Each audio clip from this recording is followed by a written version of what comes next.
Hey, everybody. Hello. Welcome to our second session of the 2025 Breakthrough T1D Virtual Community Summit Series. My name is Jordan Robinson. I'll be your host, and I'd like to thank you all for joining us this evening. Some of you may know I'm a sports journalist and a podcast host specializing in women's basketball and sports. Happy WNBA season to all who celebrate. I was diagnosed with T1D at 23 years old. I started playing basketball at 5. I played in college, and now I get to talk about basketball for my job. It's pretty awesome. But tonight, it's not about me. Tonight is the second session of our 4-part virtual summit series. Its title, Mental Health, Recognizing Burnout, Building Resiliency, and Self-Advocacy. In it, you will learn tips and tricks for supporting your mental health, information on resources, and hear from mental health professionals and people living with T1D about how they advocate for themselves and their mental health. It's so important, you guys. The Community Summit program offers education, connection, and inspiration on various important topics to help you and your loved ones live well with T1D. Throughout the year, we'll host virtual sessions like tonight and many in-person summit events hosted by Breakthrough T1D chapters across the country. Please register to stay up to date on our virtual series. We'll post a link in the chat. You can also visit the link to find an in-person community summit event near you. Register for upcoming community summits at breakthrough-t1d.org/t1d-community/summits. Okay, before we get started, I'd like to extend a special thank you to our national industry partners. Their support helps make the Community Summit program possible. Many options are available to help you and your loved ones manage and ease the daily burden of T1D. Just a reminder, Breakthrough T1D does not endorse any specific product or brand and would encourage you to visit breakthrough-t1d.org to learn more about all the options available to you and your family. We also encourage you to speak with your healthcare provider to discuss the options and a treatment plan that would work best for you or your loved one. All right, now it's time to get to the good stuff because, yeah, you know what time it is. Make sure to share the link, share it with a family member, a friend as we get started for our evening. We got to go into our very first guest, our speaker, Madison Carter. She is a broadcast journalist and investigative reporter. She has lived with T1D for more than 25 years and advocates for greater access to affordable insulin and medical supplies. Her commitment to this cause has led her to make a positive impact in both the diabetes community and in journalism. Madison will share T1D news with our community during each session. We're so fortunate to have her share her incredible talent and expertise with us this year. Madison will also join our mental health conversation later in the event, so make sure to stick around for that. But ladies and gentlemen, please show a warm welcome to Madison Carter. Thanks, Jordan. I'm so excited. As you mentioned, I needed to stick around for the whole entire segment for this session because there are two issues that I'm super passionate about. Let me jump into the news segment here, though. Want to talk about advocacy. If you've heard me speak before, you know how important this is to our community summits, to me personally, and it's right there in our name, right? Breakthrough T1D. So we want to share information about breakthroughs, including how you can help advance some of that research progress. So let's take a few minutes here just to share a few updates on one of our priorities. The Special Diabetes Program, SDP, you've heard us talk about this a lot. It's one of Breakthrough T1D's top priorities. Since its enactment in 1997, this program has provided nearly $3.5 billion, I said billion with a B, dollars for T1D research, and it's delivered a lot of really significant breakthroughs to the community. We're talking about the artificial pancreas technology here, also Tzield. That's the newer one you've heard us talk about a lot, which can help delay the onset of T1D for those who are at risk of developing the disease. That is something that's incredible that came from the SDP. And thanks to our volunteer advocates and the Breakthrough T1D champions you've heard from so much, Congress and the president just recently enacted a 6-month, $80 million extension of the SDP. This is huge news because it means all of that critical T1D research will continue. This is a bipartisan effort that we have to get extended every single year. So we continue to work with our champions to keep you informed on how you can help as we pursue, again, another longer-term renewal of this very, very important program. So you can become a Breakthrough T1D advocate. It only takes a minute. You don't have to be a broadcast journalist to do this. It ensures, though, that you can stay up to date on some of the latest advocacy asks and updates. So even if you're just nosy and you want to have like that first inside scoop, this is a great way to do it, okay? It's fundamental, right, to getting that information and then, of course, driving our progress toward a cure. So grab your phone right now. You can point it right here at the screen. You can scan a QR code here to visit breakthrough-t1d.org/join to sign up to become an advocate. If you're not sure if you're already an advocate, just scan the code to be safe. No problem. You can sign up twice. But of course, again, that's breakthrough-t1d.org/join, QR code on your screen.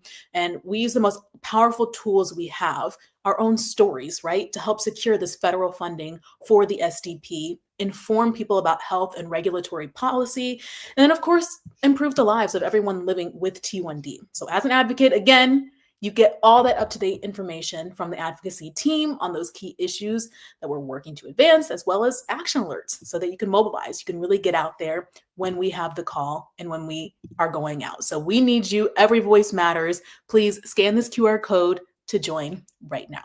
I'll hand it back over to you, Jordan.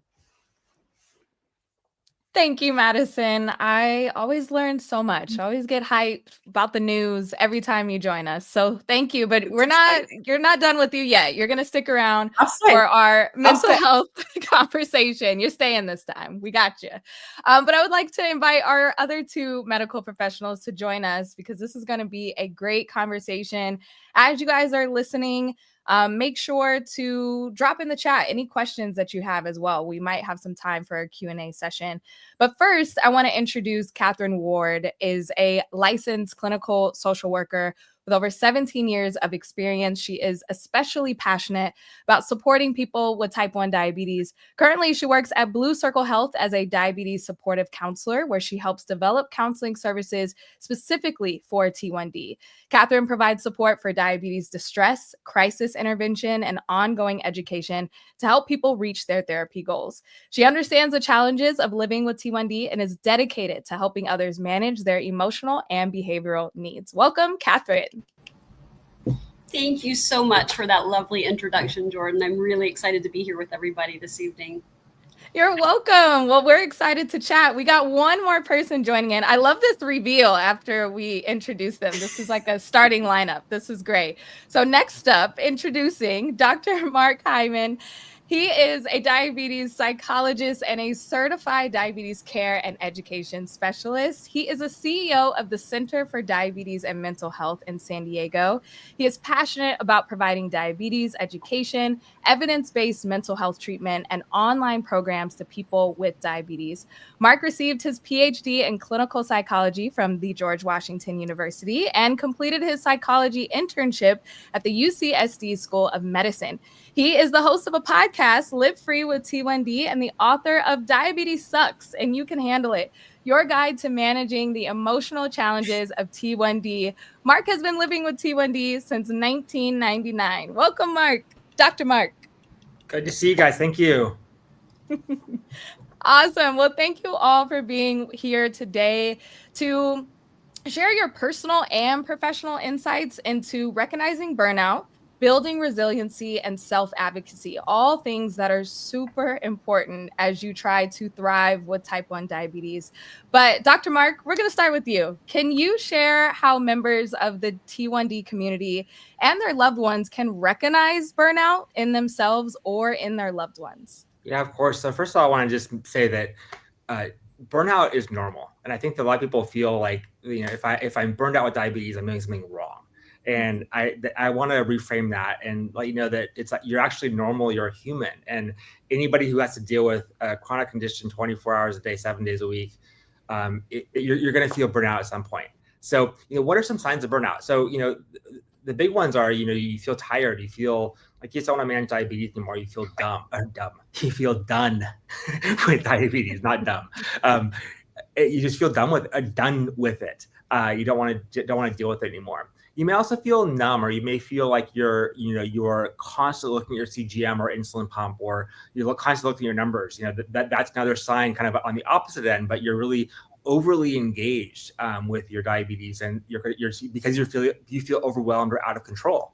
And so it really spans the gamut. But just I think the bottom line is, if you're feeling tired, if you're feeling like this, you're exhausted, or just over diabetes, again, it's normal, but you're also experiencing diabetes burnout, which can have an impact on your quality of life and also on your diabetes management. Absolutely. I mean, we've all been there. I realize that when you have the perspective of giving yourself grace, that you are working like an organ should, it takes a lot of the pressure off, because you're like, okay, this is a lot. This is hard. So thank you for normalizing that, Dr. Mark. Madison, I want to go to you. Can you share a personal story when you have experienced burnout during your time with T1D? Yeah, absolutely. I mean, I just did the math with this group here, and I've been living with T1D now for 26 years. I'm not 30 yet. So that is something that I think just speaks to how long I've been living with a full-time job since I was a toddler. And we all know how difficult that is. I mean, I've talked about this so many times. A lot of you who are probably watching have heard me talk about when my younger sister passed from T1D, how I decided I was going to take a year off from being diabetic because I couldn't continue doing that. But, if you've heard me tell that story before, I also thought more about this. And I said, I burned out while working my full-time job to stay alive and trying to work my full-time job to pay my bills, and this happens, it comes up. And even before that, if you're not working age yet, you are going through school, you have final exams, like in all those high stress periods, I've experienced moments where I'm like, I cannot do both jobs. And in those moments, the thing I've done is what you said, Jordan, is give myself grace. I made sure the first thing I did was to be in a community where somebody knew that I was a type 1 diabetic, what I needed to do, and the signs of an emergency. And then I said, I'm going to just take, whether it's 24 hours, whether it's 72 hours, and I'm going to do quite literally just enough to make sure that I can make it to the next day. But that was my sign of giving myself a little bit of grace. And the last thing I'll say is, as T1Ds, we know, like, you might pay for it on the back end, so you know exactly when your grace is up. But I still think that it's really important. And if parents are watching this, you're like, no, you can't. That's why they have you there, mom and dad, brother, sister, whoever. You have those guardrails in place. But sometimes you do need to do just enough. Put your focus somewhere else, and then diabetes, until we find this cure, is going to be there when you can get back to it, So I just think that, I don't know how Dr. Mark feels about that advice. Probably not great medical advice, but sometimes you just need to take that time period. Oh yeah. I feel like sometimes, when my CGM is dead, maybe I don't put it on right away. Maybe I take a shower without it, and I'm like, I'm free for just a second to give you that break. And I think that's important. And Catherine, I want to go to you next. Can you speak to Blue Circle Health's innovative care model, the mental health support you offer, and why this is particularly important with adults living with T1D? Absolutely. Thank you so much for that question. So what we know is that there's a pretty distinct gap between what the healthcare system provides for someone living with T1D versus what they need to thrive. So Blue Circle Health was philanthropically funded into existence to help us bridge that gap. We provide a 6-month free virtual clinical care, education, and support program that's available in 10 states and counting for adults living with type 1 diabetes. So during the 6-month program, each participant gets an individualized care plan that's tailored to address their specific needs, their preferences, and their priorities. We work alongside with their existing medical team. And our model really focuses on empowering people who live with T1D to feel more confident in their management and their ability to advocate for themselves and in their ability to problem solve. So we have a team that consists of endocrinologists, insurance navigators, we have social workers, diabetes educators, and peer support guides. And we can help with things like diabetes supportive counseling to help address the emotional side of T1D, with carb counting, insulin adjustments, navigating the insurance system, getting started on a continuous glucose monitor, and even helping people pay for T1D medications and supplies if they have a gap in insurance or if their insurance is not helping them get what they need. So I would invite anybody who is interested and feels like they would benefit, or someone they would love, who they love would benefit. All of the information about our eligibility guidelines, the states that we're currently serving, and again, we're expanding, and our free community-wide events are all available on our website. It's bluecirclehealth.org. Love that. Wow. What an amazing resource. And kind of everyone has talked about diving into different resources to get plugged in, whether that's external resources, professional support, or diving into your community, making sure that you're surrounded with other T1D or just know your situation. Catherine, I'm going to go back to you because Sure. I want to know more about this. This sounds amazing. Can you explain how Blue Circle Health and other mental health support resources can help people with T1D build that resiliency and ding, ding, ding, self-advocacy? Because that is really important. Yeah, absolutely. This is such an important question. So, good mental health care is a really powerful tool for helping someone recognize and change any self-limiting beliefs that they may be struggling with. It's a great way to cultivate coping skills, to facilitate behavior change, maybe gain insight into emotional patterns. Great for building self-compassion, addressing mood difficulties. These are just a few of the things that can be addressed in a mental health setting with a counselor, with a therapist. And all of these skills go a really long way in helping someone build resilience, to develop the self-advocacy that they really need to be an effective self-advocate. So, at Blue Circle Health, our counseling model was really designed to specifically target diabetes distress, because this isn't something that's well understood or even acknowledged in the traditional mental health setting. It's not a mental health condition. I really appreciate, Dr. Mark, your point earlier about the fact that burnout and distress is really normal. It's common, and it's an expected response to the demands of living with and managing T1D every day, every minute of every day. And so many people with T1D experience distress, and like 1 in 4 have very high distress. And these are the types of experiences that can really get in the way of thriving with diabetes. It might show up as constantly worrying about having a low blood sugar, which may then translate into how someone manages or maybe avoiding activities so that they can feel safe. It can show up as shame because of maybe misperceptions about what diabetes is and stigma that exists. It can show up as feeling like a burden to others. I even talk to people who feel kind of doomed about potential complications in the future, or just overwhelmed by the demands of management. So the counseling model here at Blue Circle Health is really intended to meet the person where they are, the specific sources of distress, and considering the overall emotional burden, so that we can really target any emotional or behavioral barriers that are getting in the way of living well with T1D.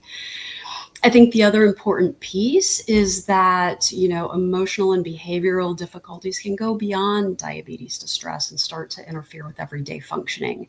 And the literature tells us that there's an increased risk of clinical mental health conditions like depression, anxiety, even disordered eating among people living with type 1. And, these are all entirely treatable conditions. So it's really essential for someone who's experiencing clinical symptom to get an accurate diagnosis and appropriate treatment. Dr. Mark mentioned the evidence-based treatment. It's really important to have the right treatment given, what exactly is going on. Talk therapy and medication are both just so effective for reducing symptom severity and increasing overall well-being. And it can feel hard to get started, but it can be as simple as having a conversation with an endo or a PCP about how you're feeling and getting connected with services in the community.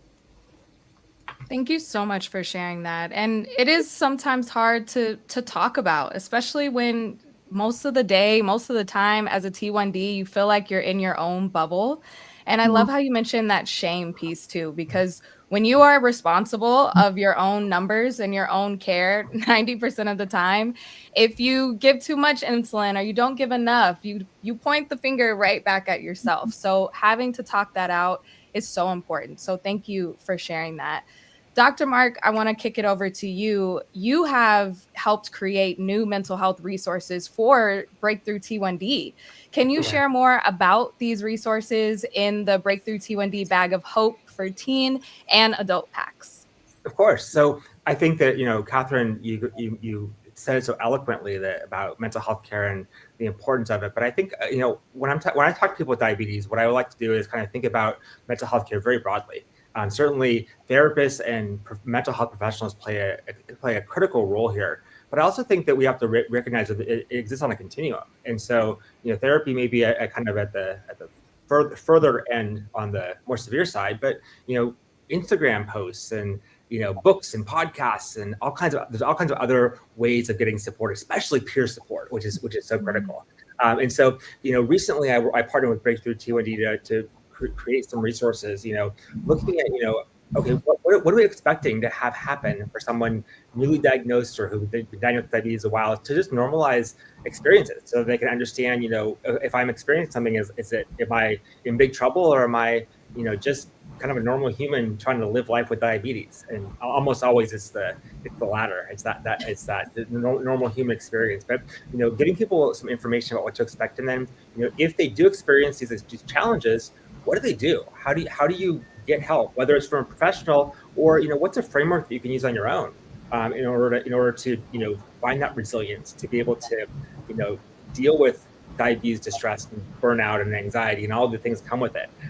Because a lot of these things can be really dealt with on our own for the most part. And then, if you do find that it's impacting your functioning on a day-to-day basis, or your diabetes management, that's really when the point where you want to go to see a professional and really get that help. But before that, and there's a long runway before that, really want to encourage people to use the resources that are available in the community. Facebook, Instagram are great places to get mostly good advice, but also just talking to your peers and just getting that validation is so critical.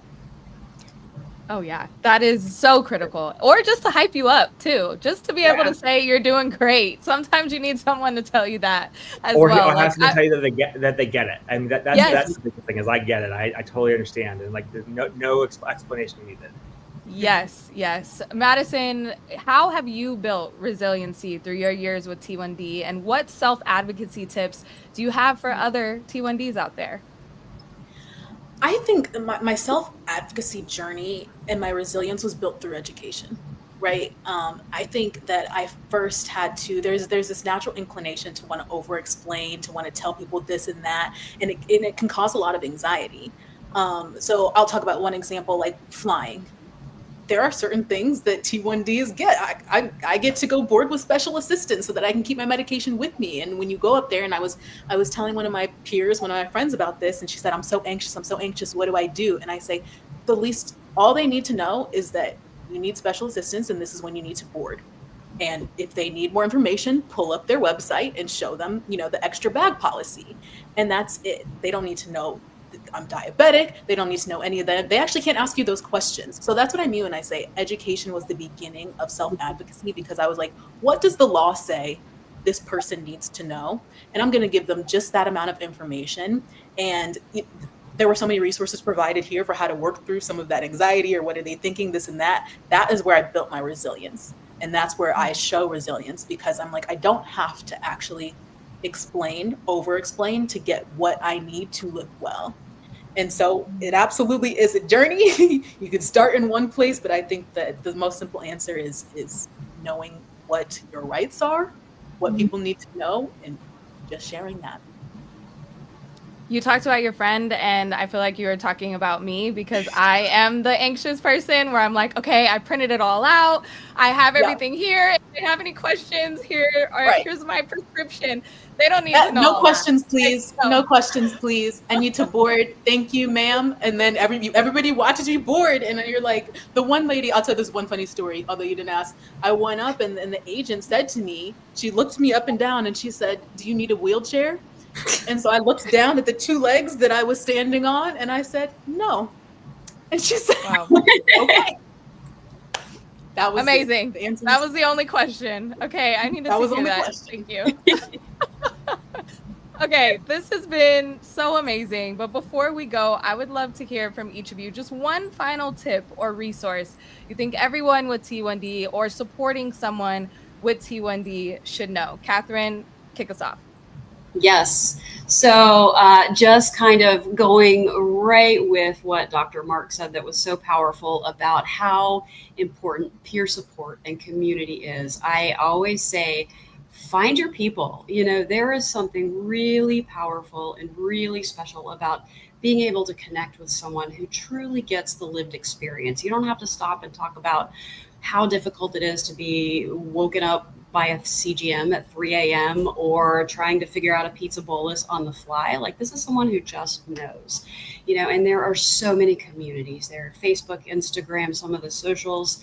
I know Breakthrough has so many great communities. We have widespread community support here at Blue Circle Health, not just for people who are enrolled in clinical services, but for the larger community and for people anywhere, for cooking classes. We have webinars, we have events, because I think that the community piece is such an important part of really thriving with T1D. I love it. I love that community. We need it. We need it to thrive. Dr. Mark, what do you have for us? I don't think I can do anything better than that. I mean, community is so important. I remember earlier in my journey when I didn't have that community, I felt lost and I felt all alone. I felt like no one got it and no one could get it. And then, you know, I remember a day where I met somebody in the gym. This woman saw my infusion set on my pump on my abdomen, my belly, while I was doing some stretching, and she came up to me. She's like, "You have diabetes, don't you?" And I'm like, "How do you know that?" I could do this. And my stayed on my face, and she pointed at my pump side, and we had a conversation. And you know, after that, I realized that, you know, she got those things that nobody else. I thought no one else could understand, and you know, that just knowing glands or that's just so powerful. And there's nothing better or more important in our community than each other. So. And there's no better feeling than seeing a site out in the world and you don't know someone and you just want to run up to them and be like, you get it. I've done that a couple times. I realize I come on a little strong. So I need to like reel it back for a little bit. But that joy is still there because they get it. You understand. Madison, besides, we're all going to do this on our next flights because of your last tip. Mm-hmm. But what else do you have for us? I was gonna say, yeah, I realized I was aggressive too. So now I'll like lift up my sleeve, make sure you can see my, you know, I'll just like turn to the side when I have a diabetic sighting. No, I think that even from this call, what I said, education resources, Catherine shared her website with us many times. Dr. Mark, I'm gonna need that book just because it says diabetes sucks, and I hard agree. So reading things like this is super important, but I think it truly, truly is in every space and every state is different, right? So understand the federal law, understand your state law, understand what it's like to fly in every space you go into, and just being prepared. But I would say what we talked about in this call, being resilient, you know, pushing, standing up for yourself, and making sure that you don't have to tell them anything you don't want to, but knowing what you need is going to be, I think, the most important thing. So that would be my thing. And then I'll say becoming an advocate has helped me the most, because it's helped me on those days where I'm like tired and I'm burnt out and I don't want to keep fighting and I don't want to keep doing this. And then you turn to the people to the left and the right of you and you say, but it's not just me. So I think that that's one of the best things that's helped me. Love it. Oh my goodness. What an all-star group here. I think we have one question from the chat. I think we're going to throw it on screen. Yes, here we go. We have a question for Catherine. How can I help my 13-year-old son not feel like a burden to us, his family? He has T1D almost 2 years. Oh. Yeah, that really touches my heart. So, you know, I would say one, acknowledging and validating that he's having that emotional experience, and you know, and also acknowledging that, you know, human relationships are there is give and take, right? And every human being at some point in their journey is going to need some support, experiences difficult times and difficult things, and that it's okay, that's what that's why we're here, we're wired to connect. And so just being there for him, and I would say too, just letting your child know that that he is absolutely worth the effort. I think that sometimes, yeah, there is going to be a little bit more effort, and really just acknowledging that your child is absolutely worth it. So worth it. Well said. Dr. Mark, anything you want to add there? No, I think, I think Catherine said it beautifully. I think that just recognizing that, I think the first thing is acknowledging to him that this is hard, and also acknowledging that it's hard for you, it's hard for him, it's hard for all of us. But also, to the extent that you can, not focusing everything on the numbers and not everything on diabetes. I think, in the beginning, and he's a 13-year-old kid to start off with, and acknowledge that and talk about baseball and video games and whatever else he likes to do. And diabetes will obviously come in that mix. But I think that part of the challenge that parents have is that they're so focused on their child's blood sugars, and for good reason. But it makes the child forget that they're also a kid, and that the parents are not judging them, or they're not burdening them when their blood sugar is high or low. That this is just part of family life right now, and but that he's a whole person and not just a person with diabetes. Being a teenager is hard enough. Being 13, it's so hard. So yes, I love both of what you said. I hope that whoever asked that question, that you get that answer, and that we are just wrapping you around and hugging you, because we got you. We got you. Build your community. I think we have one more question if we're going to pop that up. Yes, here we go. You guys mentioned disorganized eating. Can I ask what that means and what it relates to? From Bailey. My guess is that either myself or Catherine misspoke, or you misheard us, because I think disordered eating is, I think, what was meant to say. And people with diabetes have all kinds of interesting relationships with food, because food is medicine, and food impacts our blood sugars, and food does all kinds of things. And so recognizing that we have a need for food, we can't avoid it, and staying away from food or restricting food may seem like the easiest option sometimes, but it's never the healthiest one, both for both psychologically or physically. And so it's recognizing that that yes, food is the challenge that we're dealing with, that and that it's an important part of our lives, both socially and blood sugar wise, and just for our general health. And trying to keep your relationship with food and with eating the healthiest possible, and that would be just like it is for anybody else, with the addition of having to take insulin for the food that we eat. Mm-hmm. Anything else to add there, Catherine? I think Dr. Mark spoke to it beautifully, because of the relationship with food and insulin, and having to think about everything that somebody eats. It really kind of lends itself to having a more complicated relationship with food.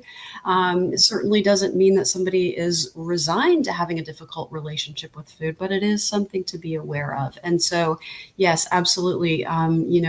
Eating in a way that's pleasurable, that is, I think, and acknowledging that restriction isn't necessary. I think for anybody in the world, regardless of whether their pancreas works or not, it's recommended and healthy to follow a pretty balanced diet, and that includes having some treats sometimes, and eating foods that you enjoy, and really maintaining the pleasure of eating. And if let's say someone has something that they enjoy eating, that pizza that they had to bolus on the fly for, and there's a number that happens a few hours later that isn't a number that that they love to see, that it's just a number in time. It's not a reflection of who you are as a human being, or your value, or your self-efficacy. It's just a little bit of information that you can use to make a decision. Love that. We all need that reminder. especially, did I have pizza last weekend? Yes, I did. So I need that. I need that reminder. Thank you all so much. I learned so much. Everyone in the chat is loving it. We really, really appreciate your time. Thank you. You're welcome. Thank you so much for having me, for having us. It's been a lot of fun. Thank you. Thanks. I love it. Wow. Oh, I love these sessions so much every single time, but a round table of experts, you can't get much better than that. A special thanks to our guests for sharing their knowledge with us tonight. I'll also like to give a special thank you to our sponsors, Abbott, Dexcom, Ford, Insulet, Marshalls, Medtronic, Novo Nordisk, Sanofi, Tandem, Vertex, and Xeris. You can learn more about the national partners who make the Breakthrough T1D Community Summit possible and the latest in technology and T1D management at breakthrough-t1d.org/T1D. Yes, /T1D-community/summit. Sorry, it's the end of the day. And thanks to all of you for joining us this evening. If you haven't already done so, please visit breakthrough-t1d.org and register for this series. You don't want to miss our next session on September 24th, focused on all things navigating insurance and T1D. That is something we know a lot about. So make sure to come on back. This has been so much fun. I hope you had fun. I hope you learned a lot. Thank you and good night.